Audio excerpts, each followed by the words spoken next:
If there is a thief and he is stealing millions and billions of rupees, for instance, ہمارے نبی کہہ رہے ہیں کہ سب سے بڑا چور کون ہے؟ وہ جو نماز میں چوری کرتا ہے، نہ پروپر رکوع کرتا ہے، نہ پروپر سجود کرتا ہے۔ اور ہمارے نبی نے سختی سے یہ فرمایا ہے ڈو ناٹ پرے لائک اے چکن، جیسے ہم جو ہے نا بالکل ایک دم جو ہے اٹھے ہیں کھڑے ہوئے ہیں، you know the way we recite، ہم کیسے نماز پڑھ رہے ہوتے ہیں ہمیں خود سمجھ میں نہیں آ رہی ہوتی۔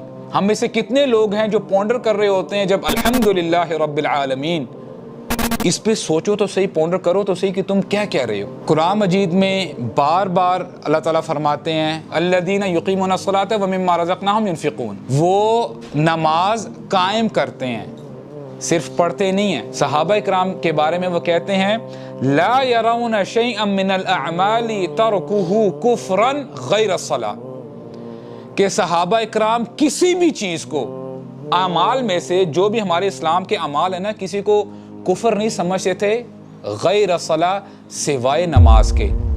اور صحابہ اکرام نا بہانے ڈھونڈا کرتے تھے۔ فار ایگزامپل اگر رمضان کا مہینہ آ جاتا اور کوئی شخص کھا رہا ہوتا تھا نا، you know what they used to say، یہ کہتے تھے کہ ہو سکتا ہے یہ بندہ بیمار ہے، یا ہو سکتا ہے this person is a traveler، یہ باہر سے مسافر آیا ہے۔ اگر کوئی خاتون حجاب نہیں نہ پہنتی تھی، نقاب نہیں کرتی تھی، وہ یہ بہانہ کیا کرتے، صحابہ اکرام بہانہ کیا کرتے تھے کہ ہو سکتا ہے she is a new Muslim اور maybe she has come from a desert، اس کو پتہ نہیں ہے کہ اسلام کے کیا رولز ہیں۔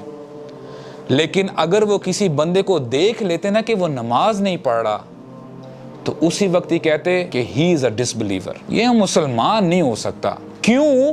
کیونکہ نبی کریم صلی اللہ علیہ وسلم نے فرمایا العہد الذی بیننا وبینہما الصلاۃ من ترکہا فقد کفر، جو چیز فرق ڈالتی ہے نا مسلمانوں میں اور غیر مسلمز میں، نان مسلمز، وہ کیا ہے؟